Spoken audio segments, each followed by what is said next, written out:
Video को like करके आगे शेयर जरूर कर देना। तो तुम्हारे दिल के अंदर अल्लाह की याद का जज्बा पैदा हो, जिक्र का जज्बा पैदा हो, इबादत का जज्बा पैदा हो, दीन से करीब होने का जज्बा, ये है उसका मतलब।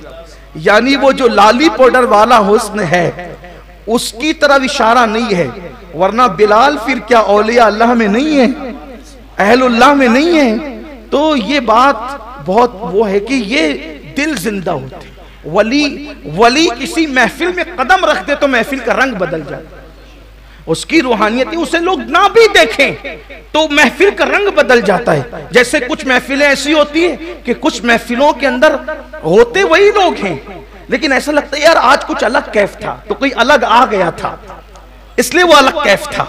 ये चीजें होती है, खतीब वही, मजमा वही, महफिल वही, लेकिन रंग बदलता क्यों है? क्योंकि ये उसकी रूहानियत काम करती है, उसके दिल का कनेक्शन मुस्तफा जान रहमत से जुड़ा होता है। आपको नहीं पता, गौसे पाक जब तक के बगदाद में कदम नहीं रखते, इमाम गजाली उस वक्त रेशम के जुब्बे पहनते थे, बादशाहों की सोहबत में बैठते थे, वजीरों के साथ बैठते थे आलिम थे, फकीर थे, मुहद्दिस, सब कुछ था, लेकिन दुनिया का रंग इतना गालिब था कि रेशमी जुब्बे पहनते थे।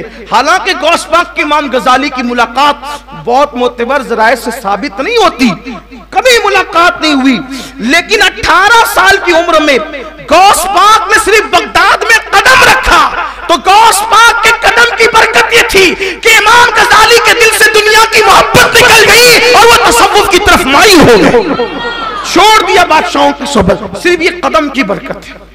ये कदम, मैं इसीलिए तो लोगों से कहता हूं कि जिस गौस पाक के कदम की ये बरकत हो कि बगदाद में कदम रख दे तो माहौल बदल जाए, जिसके कदम का ये हाल हो उसके कलम चलता होगा तो कलम का हाल क्या होगा, उसकी जबान चलती होगी तो जबान का क्या। इसीलिए तो मेरे इमाम कहते हैं ना कि गौस पाक ने कहा हुक्म नाफिज है तेरा, खामा तेरा, सैफ तेरी, हुक्म नाफिज है तेरा, खामा तेरा, सैफ तेरी, दम में जो चाहे करे, दौर है शाह तेरा।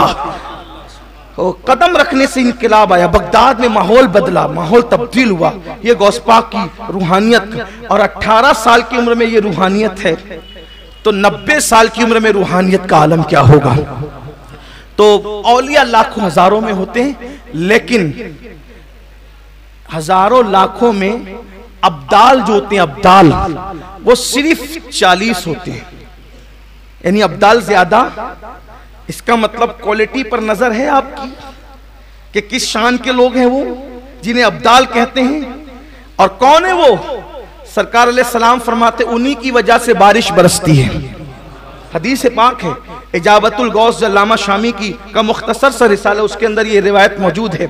उनकी वजह से बारिश बरसती है, उनकी वजह से मुसीबतें दूर होती है, उनकी वजह से तकलीफें दूर होती है, उनकी वजह से जमीन से अनाज उगता है। अब समझ में आया अब्दाल कौन है, अब्दाल की शान क्या है। अब सुनो, हजरत महबूब इलाही हमारे मुर्शिद क्या फरमाते हैं। फरमाते हैं कि गौस पाक का एक मुरीद गौस पाक की खानका में दाखिल हुआ तो क्या देखा कि दरवाजे पर एक आदमी गिरा पड़ा हुआ है, जमीन पे खाक में पड़ा हुआ है, उसके हाथ पैर काम नहीं करते, वो रोता है, कहता है कि माफ कर दो, माफ कर दो, माफ कर दो। कौन कह रहा है? महबूब इलाही बयान कर रहे। उनके अल्फाज, उनकी फरामीन को मैं अपने अल्फाज के जामे में पेश कर रहा हूं। गौस पाक का मुरीद खानका में आ रहा है, एक बंदा हाथ पैर से माजूर मफलूज पड़ा है और कहता है मुझे माफ कर दो, माफ कर दो। और मुरीद जैसे दाखिल हो तो कहा जरा सिफारिश कर दो कि माफी मिल जाए। मुरीद आया, कहा सरकार कितनी आहोजारी कर रहा है वो बंदा, उसे माफ कर दीजिए। सरकार गौस पाक फरमाते हैं तुझे पता है वो कौन है? कौन है तुझे पता है? नहीं हुजूर मुझे कुछ भी नहीं पता, बस इतना है कि उसने मुझसे कहा कि भाई माफ कर, माफी ला दो, तो मैं माफ सिफारिशी बनकर आ गया माफी मांगने के लिए। फरमाया बेटे वो अब्दाल है, अब्दाल, अब्दाल में से है वो। कौन? चौखट पे पड़ा हुआ,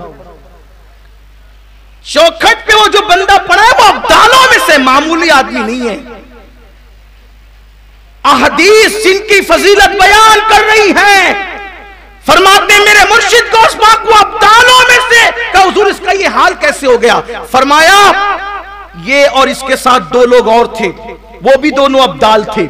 ये तीनों बगदाद से उड़ते हुए जा रहे थे। अल्लाह ने इनको उड़ने की ताकत दी, कुव्वत दी, सलाहियत दी। ये बगदाद से उड़ते हुए जा रहे थे। जैसी मेरी खानकाह आई, इसका एक दोस्त दाएं हट गया कि शेख अब्दुल कादिर जिलानी की खानकाह आ गई। इसका दूसरा दोस्त बाएं हट गया कि शेख अब्दुल कादिर जिलानी की खानकाह आ गई।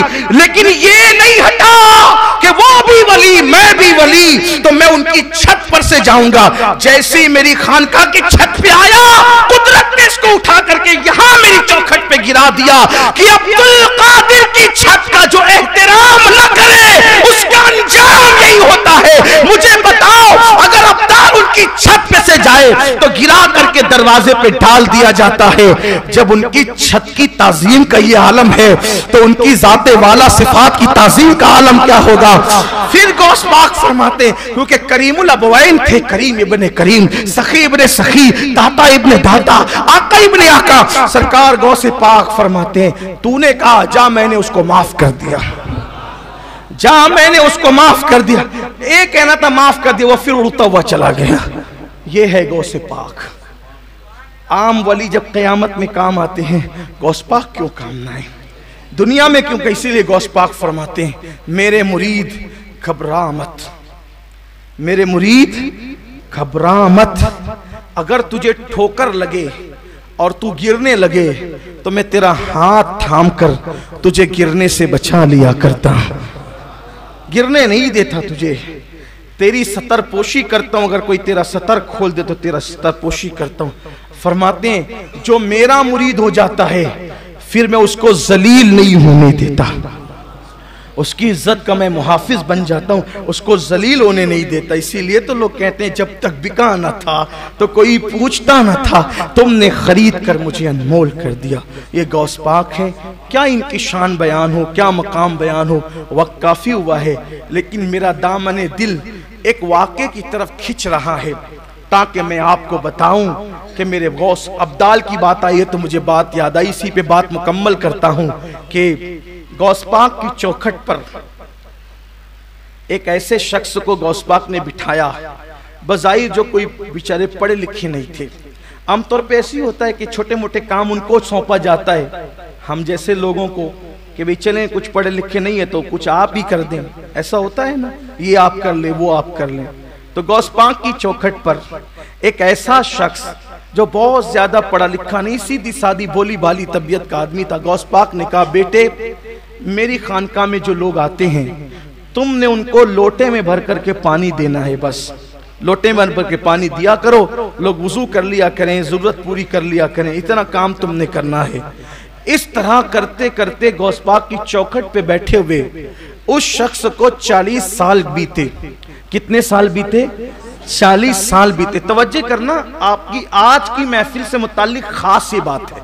अल्लाह करे यकीन अपना पुख्ता हो। देखो, बिन यकीन के कुछ नहीं मिलता, क्योंकि मुझे आज से पहले कई लोगों ने कहा कि खुजूर शरीफ, फूल और तोशे शरीफ की नियाज जितने लोग ले गए, अल्लाह ताला ने सबको औलाद से नवाजा। अब तो लोग बाहर से भी जो वो कि हमारे लिए हमने यही कहा, भाई देखो कोई नई चीज नहीं है, यही है सब, बस यकीन से खाने की जरूरत है, यकीन चाहिए। मैं तो ये कहता हूं, यकीन हो तो खाने की भी जरूरत नहीं है, यकीन हो खाने, नाम काफी है, नाम काफी है। वल्लाह यकीन हो तो फिर नाम की भी जरूरत नहीं है, सिर्फ ख्याल काफी है। ये शान, उनकी शान की बात, उनको लोग जानते क्या है। गौस पाक खुद कहते हैं, मुझे कोई नहीं जानता, और फरमाया कि मुझे किसी के बराबर मत समझा करो, किसी को मेरे बराबर मत समझा करो, क्योंकि अल्लाह ने फरमाया आलमो माला तालमून, मैं जानता हूं तुम नहीं जानते। तो फरमाया वो अब्दुल कादिर तो है जिसको अल्लाह जानता है, तुम नहीं जानते। गौस पाक फरमाते हैं, इंसानों के भी पीर हैं, सब इंसानों के पीर है ना। अच्छा लगा हो तो लाइक करके आगे शेयर जरूर कर देना।